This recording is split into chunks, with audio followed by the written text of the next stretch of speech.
يكفحون.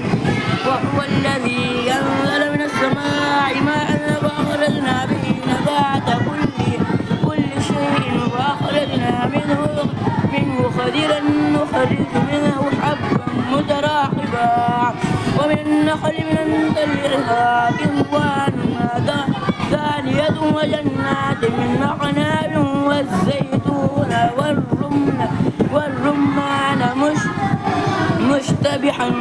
مشتبها وغير متشابه انظر إلى ثمره إذا أثمر وينعح إن في ذلك لآيات لقوم يؤمنون. وجعلوا لله شركاء الجن وخلقوا له بيننا وبينهم بغير علم سبحانه وتعالى